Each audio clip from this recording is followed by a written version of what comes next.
Apollo மருத்துவமனையில் 75 நாள்கள் சிகிச்சைக்கு பிறகு டிசம்பர் மாதம் 5ஆம் தேதி ஜெயலலிதா காலமானார்.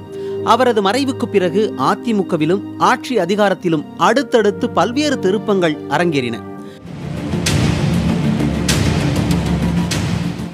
ஜெயலலிதா மறைவுக்கு அடுத்த நாளே முதலமைச்சராக பதவியேற்றார் ஓ பன்னீர்செல்வம். கட்சிக்கு புதிய பொதுச் செயலாளர் தேர்வு செய்யப்படாத நிலையில் தற்காலிக பொதுச் செயலாளராக டிசம்பர் மாதம் 29ஆம் தேதி அறிவிக்கப்பட்டு டிசம்பர் மாதம் 31ஆம் தேதி பொறுப்பேற்றுக் கொண்டார் சசிகலா. கட்சியின் பொதுச் செயலாளராக சசிகலாவும் முதலமைச்சராக ஓ பன்னீர்செல்வமும் இருந்த நேரத்தில் கட்சியும் ஆட்சியும் ஒருவர் கையிலேயே இருக்க வேண்டும் என்று தொடர்ந்து வலியுறுத்தப்பட்டு வந்தது. இதனை அடுத்து இந்த ஆண்டு பிப்ரவரி 5ஆம் தேதி ஓ பன்னீர்செல்வம் முதலமைச்சர் பதவியில் இருந்து ராஜினாமா செய்தார். அதிமுகவின் சட்டமன்ற கட்சித் தலைவரானார் சசிகலா. ஆளுநர் அழைப்பு விடுத்தால் சசிகலா முதலமைச்சராக பதவியேற்க கூடும் என்றிருந்த நிலையில் 2 நாள்கள் அமைதிக்கு பிறகு பிப்ரவரி 7ஆம் தேதி ஜெயலலிதா சமாதியில் ஓ பன்னீர்செல்வம் இருந்த தியானம் தமிழக அரசியல் களத்தை புரட்டி போட்டது. கட்டாயப்படுத்தி தன்னிடம் ராஜினாமா கடிதம் வாங்கப்பட்டதாக அவர் அளித்த பேட்டி அதிர்வுகளை ஏற்படுத்தியது. இந்த நிலையில் ஆட்சி அமைக்க ஆளுநரிடம் உரிமை கோரினார் சசிகலா. இதற்கிடையில் சொத்து குவிப்பு வழக்கில் தீர்ப்பு வெளியான பிப்ரவரி 14ஆம் தேதி மற்றொரு திருப்பமாக அமைந்தது. சசிகலா உள்ளிட்டோருக்கு சிறை தண்டனை உறுதியான நிலையில் அதிமுகவின் துணை பொதுச் செயலாளராக டிடிவி தினகரன் நியமிக்கப்பட்டார்.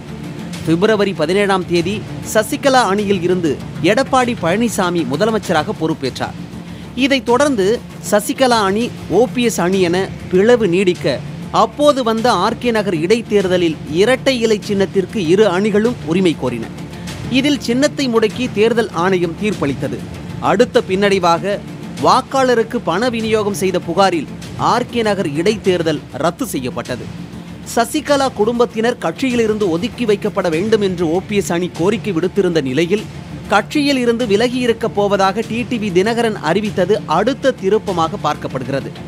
அப்போதுதான் சின்னம் பெற லஞ்சம் முயன்ற புகாரில் டிடிவி தினகரன் கைது செய்யப்பட்டார்.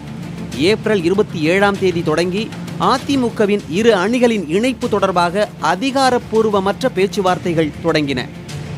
சிறையில் இருந்து டிடிவி தினகரன் வெளியே வந்தபோது அவருக்கு எடப்பாடி பழனிசாமி அணியில் இருந்து 37 சட்டமன்ற உறுப்பினர்கள் நேரில் ஆதரவு தெரிவித்தனர்.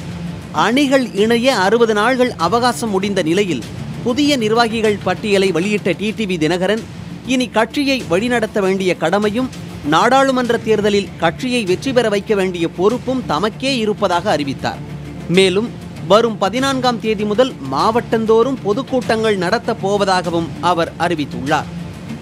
இந்த சூழலில்தான் டிடிவி தினகரனின் அறிவிப்புகள் கட்சியை கட்டுப்படுத்தாது என்று முதலமைச்சர் எடப்பாடி பழனிசாமி தலைமையிலான கூட்டத்தில் தீர்மானம் நிறைவேற்றப்பட்டுள்ளது.